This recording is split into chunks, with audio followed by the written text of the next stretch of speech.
देवेंद्र पारेख, शिव कुमार रॉय राव, रवि बोरटकर और उपस्थित सभी सम्माननीय अतिथिगण, सबसे पहले मैं प्रहलाद जोशी जी का नागपुर में स्वागत करता हूं और उनका बहुत बहुत अभिनंदन करता हूं। The dream of our Prime Minister is to make Indian economy of $5 trillion. And at the same time, we have the dream of Atmanirbhar Bharat. For this dream, we need 4 important sectors, which are the pillar of the Indian society and the country. One is water, power, transport and communication. And power, we are depending upon the thermal power. We are trying our level best to increase the power percentage of solar power, and exactly the green power is our dream. But unfortunately, present situation is we need more production, we need more power, and without power we don't have industry. Without industry, we don't have capital investment, and without industry and capital investment, we don't have employment potential. And that is the reason that the power sector is one of the important sector for all of us. At the same time, the major minerals and minor minerals, as far as the situation is in the country is concerned, we have lot of imports. First of all, I am giving my special thanks and best wishes to Honorable Minister Prahlad Joshi ji, who has successfully implemented the reform in mining sector, and that is the reason that today we have record-break production of coal in India. And that is the reason I am giving my special thanks to him. But now the coal demand is increased. Though the production is increased, the demand is increased because the power demand is also increased. And that is one of the reasons that we have lot of import of coal. And exactly for Atmanirbhar Bharat, we need to increase the production of coal in India. For that reason, we need to find out what are the problems and what are the obstacles. There are a lot of things where state government is responsible for giving permission for coal mines. My request to Honorable Minister and Honorable Secretary that how much time it will taking to get the permission from the government. The way in which the Indian government has already implemented the reform in the mining sector, then it can be a good thing for the government of Maharashtra to think on the line that what type of reform you can make by which you can reduce the time period. You can use the digitalized system by which people can apply. Everywhere the red tapeism and corruption is giving lot of trouble. So we need to find out the time period, which is very important. In the all government system, the time's word is not there. And because of the corrupt practices and delays, the investor and people are very much fed up. So time-bound approach with transparency, giving permission to the people, investors, it can resolve the problem. So first of all, I will request Honorable Minister and Secretary of Maharashtra that you should find out the way out and what are the plus and what are the minus things and what are the strengths and what are the weaknesses. On the basis of that, you have to formulate the policy by which we can attract the investment in Maharashtra. Now the most important thing related with the Vidarbha is 75% of minerals of Maharashtra is in Vidarbha area and 80% of the forest in Maharashtra is in Vidarbha area. Sometimes the forest is becoming anti-development thing for the country. Fortunately, Sudhir ji is the forest minister of Maharashtra and Bhupendra Yadav ji is the forest minister for Bharat Sarkar. And already there is a committee under my chairmanship for clearances for infrastructure. The committee is there, high power committee is there. But the problem is that to getting forest and environment clearance is a very difficult problem. And that is the reason that some of the problem related with the state government and some of the problems are related with the central government. I will request Honorable Sudhir Babu, let us find out how much application you received for the mining in Maharashtra. Even in my road project, just yesterday I phoned you for some project. Even there is a delay procedure. Yesterday I phoned to the forest officer in Nagpur that 17 cases is pending with him. And this type of red tapeism with the officers should take a stern action against them. They should be terminated from the services, otherwise they can't understand. The time delay is a big problem. When the people are making investment, the meter for interest is started and no one can stop it. And every procedure is delayed. And this is a new fashion in Maharashtra. Some of the MLAs and MPs, they are taking it as an opportunity and they are using their efforts to stop the work. That is not good. We need development. We need supportive role of MLA and MPs for the development. Without that, we cannot create employment potential and we cannot eradicate the poverty. So first of all, whatever the application for mines, either for coal mines or mines for minerals also, that can be first you make the scrutiny of the all proposals on your Sudhir Babu and Dadaji, and you immediately send it to Praladji. I am confident that he is positive, and then give me the list. We will arrange the meeting with the Praladji and Bhupendraji and we will clear it. The problem is that our dream is to make Atmanirbhar Bharat. We have coal, but we now importing huge quantity of coal. We have copper, but we are importing copper. We have aluminium, we are importing aluminium. Everywhere, either it is metal, minerals or coal, big import is there. We are importing fossil fuel of 17 lakh crores. We are importing the coal and minerals more than 15 lakh crores. The hardware in computer industry, the import is going to next 3 years of 25 lakh crores. Then how we can make Atmanirbhar Bharat? Now I will request Honorable Minister Praladji that in the coal mine already, I remember when the Vajpayee was the Prime Minister, there was a dispute between the coal ministry and the petroleum ministry that hydrocarbon is the subject, either it is related with the petroleum or the coal ministry. I remember Ram Naik was the minister for petroleum and Shehnawaz Hussain was the minister for coal. I had taken this subject to Vajpayee, and after that Vajpayee has taken the decision and fixed up the thing. At that time, Coal India tendered for methane, coal-based methane. Still nothing is going to happen. Only in one Durgapur, they are making methane from coal and getting bio-CNG, and they are making urea in West Bengal. But in Jharkhand, we have availability of methane, CBM. Even in Vidarbha also we can do it.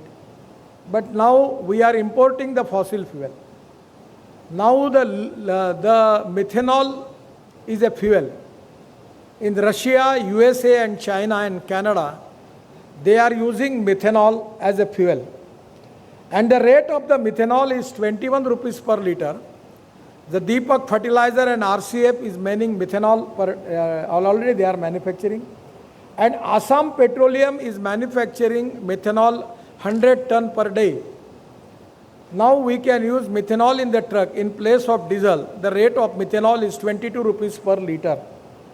It is going to reduce our imports and reduce the pollution.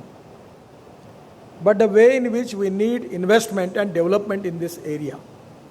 Now the problem is that ammonium nitrate for mining. There is a big shortage. And from the coal, we can get ammonium nitrate, we can get urea. We are importing the urea of 60,000 crore. But we can make urea from the coal. But still the things are moving. One of the project in Orissa is in the process. I am trying from many years. Still the production is not started. We are importing the urea of 60,000 crore. At the same time, we are importing LPG. And from the coal, we will get the DME. And now in USA, they are adding 20 to 25% DME into LPG. And it can reduce the cost of the gas cylinder. I will request Honorable Minister Prahlad Joshi ji, for all this import substitute, cost effective, pollution free and indigenous technology in the coal field area, you need to start formulate the policy and to encourage the people. Already you have got the policy, but the policy needs some push up from the higher level, and that is going to reduce our import. I know that grassroots level, either it is state or central government, the big red tapeism is there. Regarding the land acquisition, you just calculate when you decide the mine, how much time it will take for the land acquisition. Sudhir ji, the land acquisition is related with the state government. For national highway, I am taking every 3-month meeting in Mumbai with the chief minister for land acquisition. You as a minister, an efficient minister from Vidarbha, why you are not taking the minister meeting for coordination of land acquisition of mines in Maharashtra? Because already a lot of people have demanded. You are declared the policy for the private investment and making commercial mining privatized. How they can start? Government has decided the big number, but the mines are not started. Because when it's going to auction, the land acquisition is not there, and everyone is creating problem, and everywhere the blackmailing is started, and how then you are going to develop Maharashtra? So for that reason, the transparent, time-bound, corruption-free policy we need. And that is all related with the Vidarbha. Without that, we cannot create wealth in Vidarbha. We cannot create employment potential in Vidarbha. And that is the reason that regarding environment, forest and land acquisition, if we can resolve the problem, I feel that it can be a great relief for the development of mine in Maharashtra. Now the other problem is related with the particularly rights of the people. Yesterday I have a meeting with the MD of WCL and his concerning officers. I suggest them you go to your mining office in the region. You call the people and 5 or 6 member expert can please sit there, listen the problem of every individual. And if it is possible, but don't break the law, bend the law, consider the precedents, and on the basis of that take the decision. And if you are not positioned in taking the decision, let us give the rejection letter. The matter will close. If they want to go to the court, they can go. But people are many times coming to our houses and asking for that, they are not getting the employment. The most important thing which I will request Honorable Minister Prahlad ji, I really thankful you for, I request you about using the potential of closed mines. So we have tender for that. Only one mine successfully winner is there. But the 5 mine, no one will apply. So I suggest the Honorable MD that you should tell me what is to be your technical and financial pre-qualification for that. Because as a BOT PPP model, I am the first person who start all this policy in the country. So we will find out the way out. My suggestion to you, when the internal rate of return is not good, the mines are not economically viable, you have to relax, you have to dilution of some policies.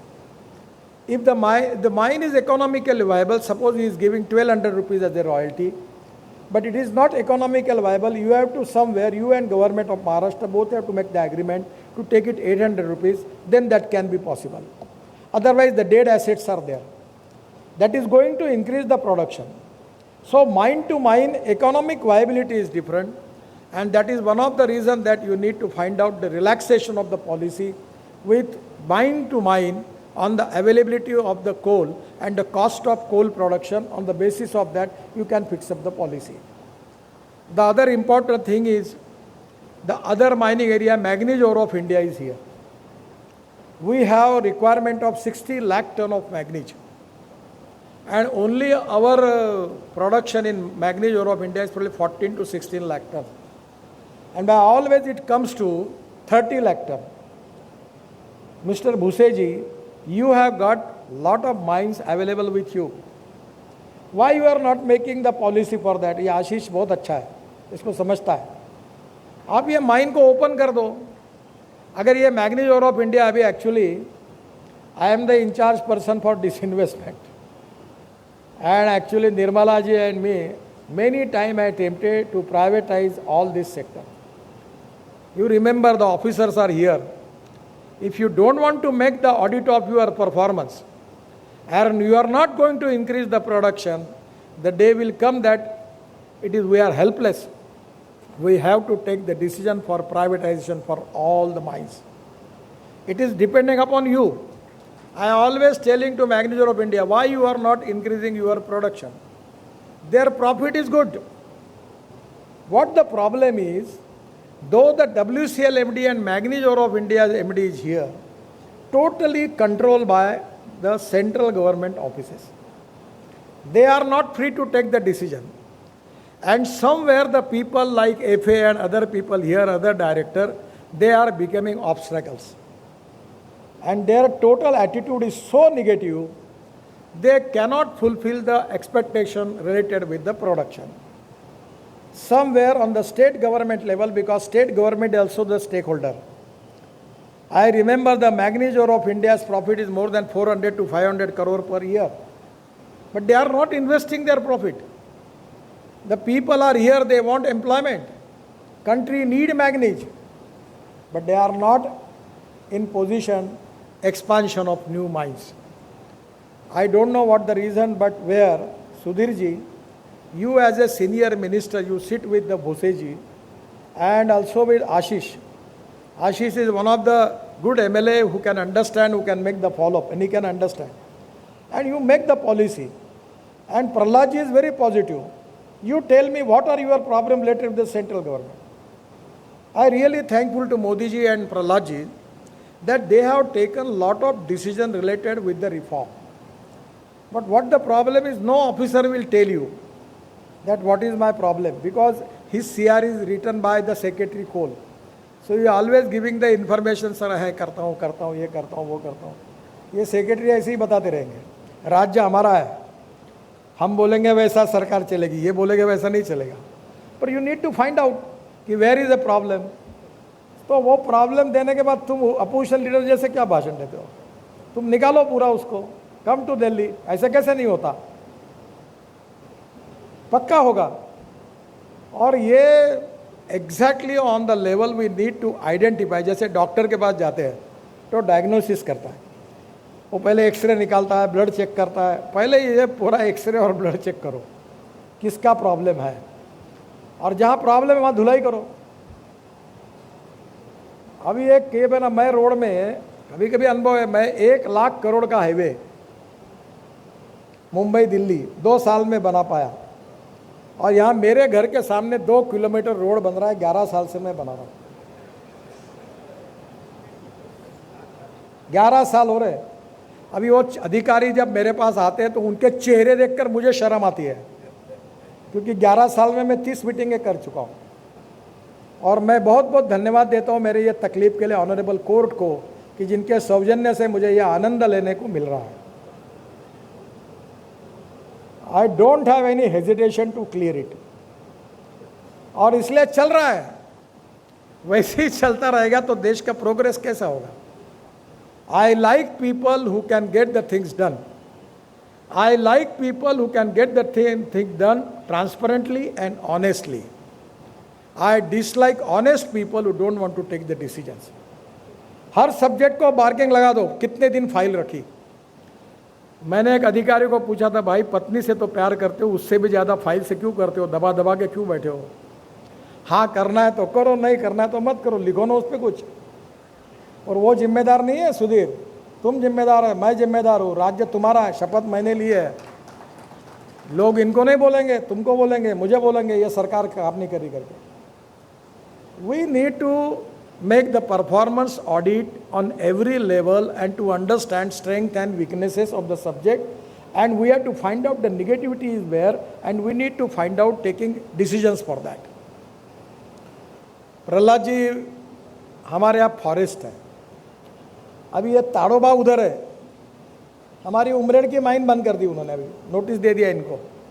यहाँ जिंदगी भर वाघ ही नहीं आया कोई। ये सुधीर बाबू, तुम इतना सुना रहे थे प्रहलाद जी को, मैं तुमको पूछ रहा हूँ अभी, हाँ तो काम बंद करो ना, उसको ऑब्जेक्शन लो। वो कभी वहाँ को भी वाघ भी नहीं आया इधर नागपुर जिले में, और इधर वो ताड़ोबा का डाल दिया और चलती माइन को बंद कर दिया। हाँ, मुरपार, ये कौन सा काम है? पहले ही रोजगार नहीं, कोल का प्रोडक्शन नहीं, इंपोर्ट हो रहा है। आप प्रोटेस्ट करो, आओ दिल्ली में, बताओ भूपेंद्र जी को मैं बुलाता हूँ। अनाय से जो लीना नंदन करके है सेक्रेटरी फॉरेन, वो मेरी एडिशनल सेक्रेटरी थी, बहुत अच्छी है। ये ऐसे कैसे काम है? एक बोलता फॉरवर्ड, दूसरा बोलता बैकवर्ड, एक बोलता है स्टार्ट, दूसरा बोलता है स्टॉप। काम नहीं हो पाएगा। But that is the responsibility of political leadership. It's my responsibility. We need to find out the way out, and Prahlad ji is already there. We have to, एक समय मैं था, ये WCL में मैं बहुत झगड़ा करता, अभी भी थोड़ा बहुत होता है। ये कोल के बजाय मिट्टी बेचते थे। प्रहलाद जी आप माफ़ करना, आपके लिए नहीं, पर नासिक में कभी जाओ, ये दादा भूसे जहाँ से है ना, टेकड़ी खड़ी की इन्होंने, टेकड़ी पत्थर भेजे पूरे पावर प्लांट में।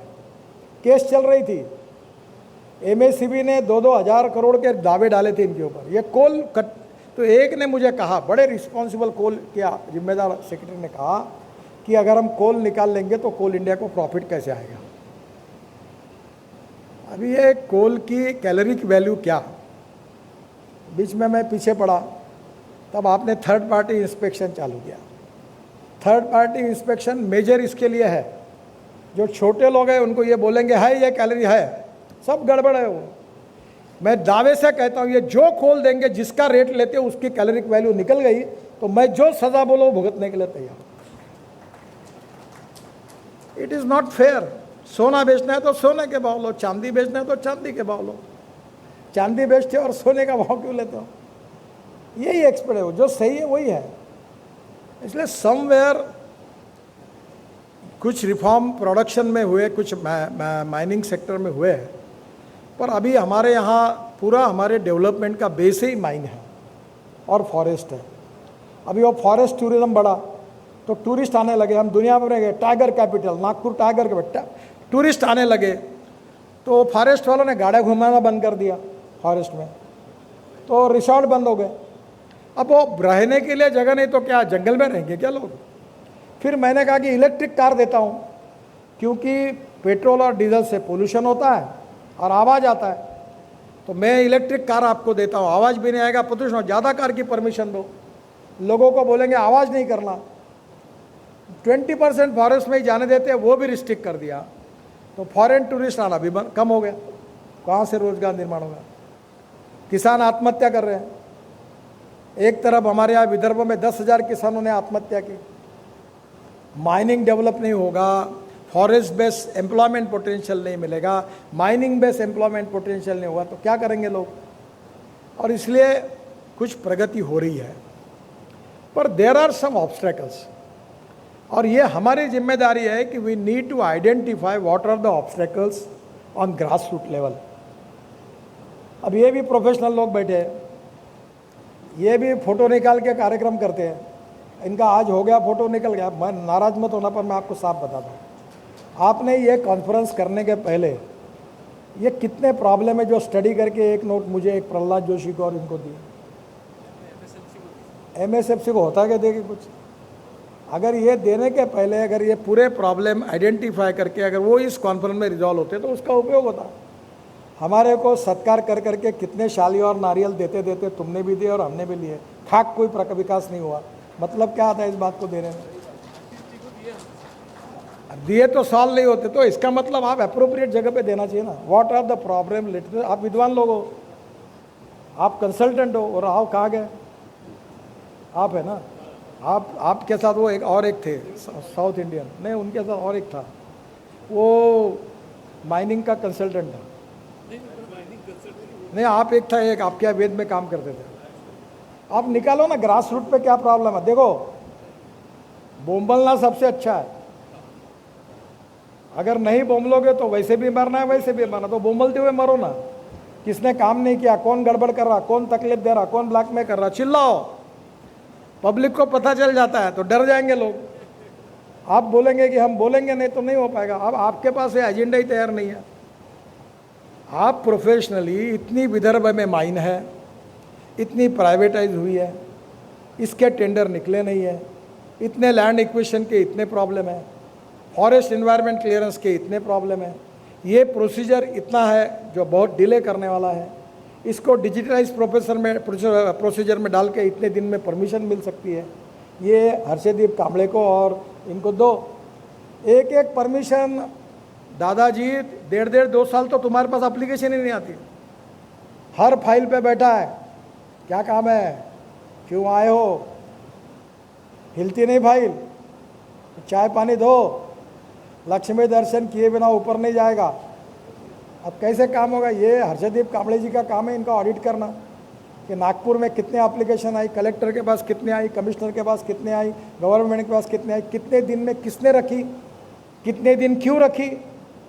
ये आंकड़ा तुम दोगे तो पता चल जाएगा ना कि ये कौन है पानी रोकने वाला।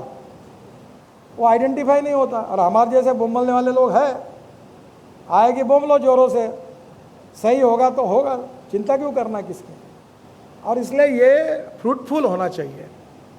अगर कॉन्फ्रेंस हुई तो उसके बाद 2, 4, 5, 10 निर्णय बदलेंगे, 50-100 फाइल क्लियर हो जाएगी, 10-20 माइन शुरू हो जाएगी तो उपयोग है। नहीं तो खाना खाया पिया कुछ नहीं, गिलास फोड़ा चले वापस, ये ऐसा नहीं होगा। We need accountability, performance audit, transparency and time bound approach for decision making process. और कौन बीच में शुक्राचार्य जो अटका रहा उसका नाम मालूम होना चाहिए। और नहीं हुआ तो फिर प्रोसीजर आगे नहीं जाएगा। वही माइन बेचारे प्रहलाद जोशी ने 70 फाइन और प्राइवेट कमर्शियल की, कितनी शुरू हुई भारत सरकार, कितनी, 1, 2, 4 हुई।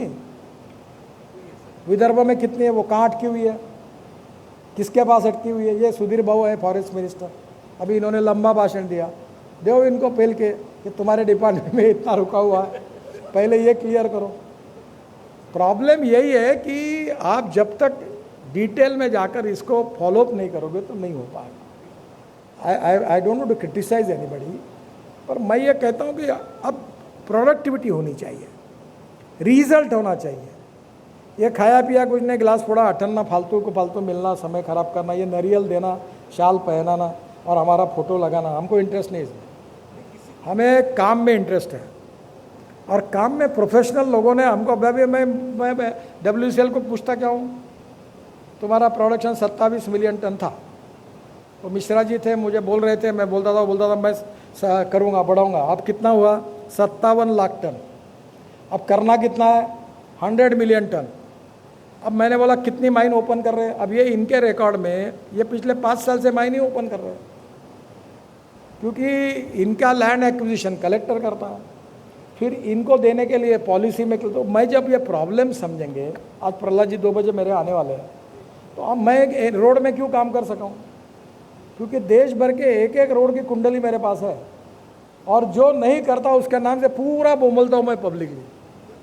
तो लोग डरते हैं ये साले कब ये स्काईलैब मेरे ऊपर गिर जाएगी, भरोसा नहीं, पहले निपटाओ, या गडकरी का काम है, लबड़ा हो जाएगा, लगाओ। कल मैं चीफ सेक्रेटरी उत्तर प्रदेश के मुख्यमंत्री के साथ बैठा था, 3 घंटे की मीटिंग हुई। 2 साल से सब्जेक्ट रुके थे।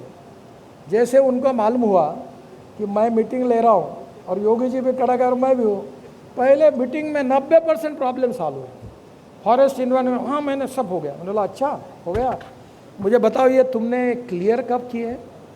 बोले सर अभी 10-12 दिन में क्लियर। बोला जब मेरी मीटिंग लग गई तब क्लियर हुए, पहले क्या करते थे तुम?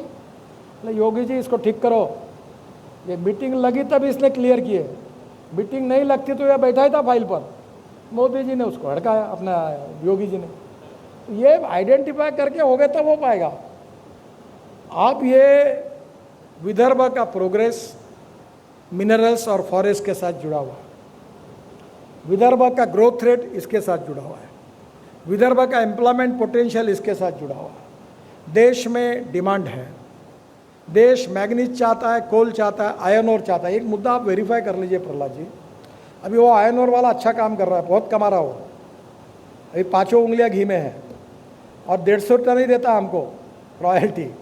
तो एक सोचो कि क्या मार्केट प्राइस के साथ रॉयल्टी जोड़ दी जा सकती क्या? ये अगर आ सकता है कि स्टॉक एक्सचेंज में जो प्राइस होगी उसके साथ रॉयल्टी होगी तो ज़्यादा पैसा मिलेगा, और वहाँ डेवलपमेंट गढ़चिरौली जैसे या डेवलपमेंट के लिए खर्चा होगा। तो कहीं ना कहीं प्रैक्टिकल बात, ये भी मेरा सुझाव है, आप वेरीफाई कर लो अगर ठीक है तो, पर ये पैसा मिलेगा तो, और पैसे में भी आपने माइनिंग फंड निकाला, हमारी महाराष्ट्र की सरकार आई, उनने हमको ही निकाल दिया कमेटी से हमको निकाल दिया और पालक मंत्री को अध्यक्ष बनाया। फिर उन्होंने कहा पैसे बांटे, मैं कोई चर्चा नहीं, आशीष को मालूम है पूरा।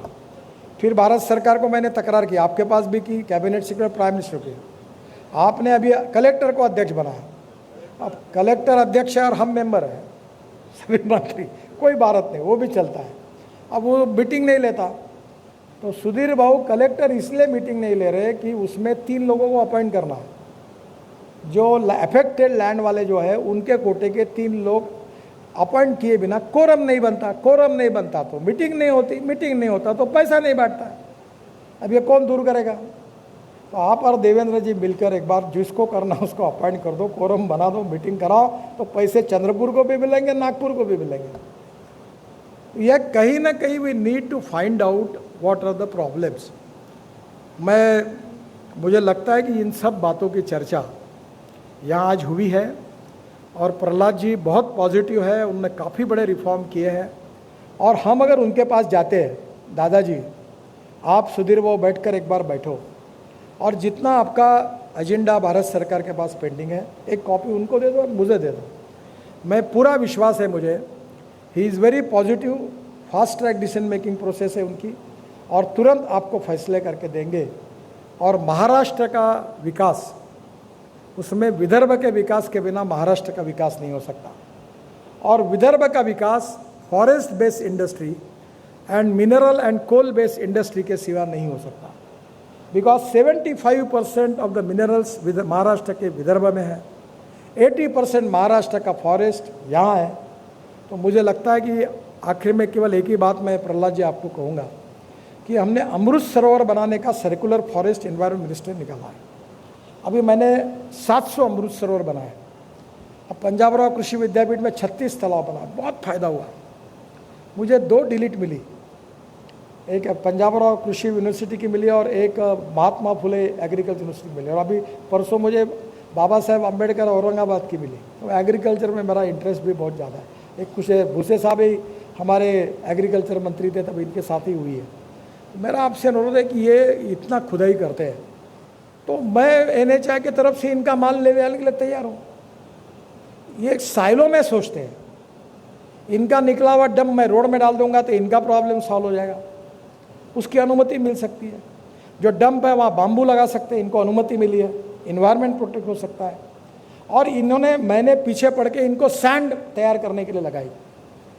ऐसे सैंड माफिया थे सुधीर भाऊ कि WCL को वार्निंग दिया महाराष्ट्र सरकार ने, पुराने सरकार ने, कि तुम सैंड का रेट नहीं बढ़ाना, क्योंकि जो सैंड माफिया थे उनका फायदा होना चाहिए। इनको कहा तुम रेट मत बढ़ाओ।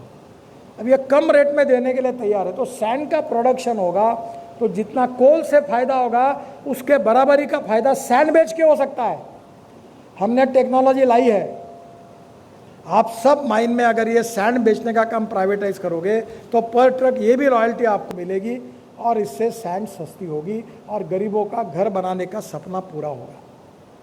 मुझे विश्वास है कि आप ये अमृत सरोवर, सैंड को बनाना और प्लांटेशन माइनिंग क्षेत्र में, इकोलॉजी और इन्वायरमेंट, इन 3 बातों के तरफ अभी थोड़ा इनको काम को लगाना चाहिए। केवल पोल्यूशन बढ़ाने वाले नहीं, तो इकोलॉजी एंड इन्वायरमेंट को प्रोटेक्ट करने वाला भी माइनिंग सेक्टर है। ये इमेज हमको तैयार करनी चाहिए।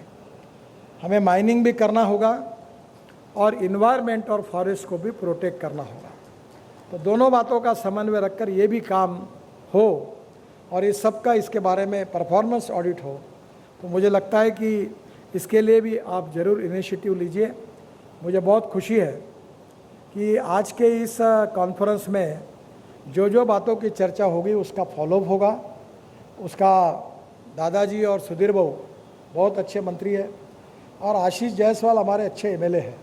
वैसे वो भी मंत्री बनते तो अच्छे होते क्योंकि परफॉर्मिंग है, पर अब नहीं बने, आगे होगा, उनके नसीब में तो होगा। पर तुम अभी विदर्भ के माइनिंग सेक्टर की ओनरशिप लो। ओनरशिप के बिना कुछ नहीं होता। बोटानी मलम लोग धंधे ने होत, काम ने होत कहीं, ओनरशिप लेनी पड़ती है। और वो ओनरशिप आप लो और मेरे पास भी आओ, प्रहलाद जी के पास आओ और इन प्रोजेक्ट को आगे लेकर इसको दौड़ाओ, तो विदर्भ का विकास होगा, विदर्भ की गरीबी भूखमरी दूर होगी, रोजगार का निर्माण होगा, सरकार का रेवेन्यू बढ़ेगा और देश आत्मनिर्भर भारत बनेगा, क्योंकि इंपोर्ट कम होगा और देश में भी वेल्थ बढ़ेगी। और इसमें निश्चित रूप से हम सब लोग मिलकर प्रयास करेंगे और मोदी जी के नेतृत्व में हम वर्ल्ड में एक सुपर इकोनॉमिक पावर भारत को बनाना चाहते हैं। We are the fastest growing country in the world. हम 5वें नंबर पर आए। जो प्रहलाद जी ने कहा हम इंग्लैंड से भी आगे गए हैं, अब हमको नंबर 1 पर जाना है और उसके लिए इंपोर्ट को कम करना है, एक्सपोर्ट को बढ़ाना है, वेल्थ को क्रिएट करना है, ग्रोथ रेट को बढ़ाना है, एम्प्लॉयमेंट पोटेंशियल को बढ़ाना है, गरीबी को दूर करना है और आत्मनिर्भर भारत बनाना है। तो मुझे लगता है विदर्भ के लिए ही ये 2 सेक्टर में काफ़ी बड़ा काम आने वाले समय में होगा और ये कॉन्फ्रेंस हम सबको उसकी प्रेरणा और विजन देगी। इसी विश्वास के साथ फिर से एक बार मैं प्रहलाद जी को उनके आने के उपलक्ष्य में आप सब की ओर से और विदर्भ की जनता की ओर से उन्होंने जो अच्छा काम किया है उसके लिए बहुत बहुत धन्यवाद देकर उनका अभिनंदन करता हूं और अपनी बात समाप्त करता हूं। धन्यवाद। एबीपी माझा, उघडा डोळे बघा नीट।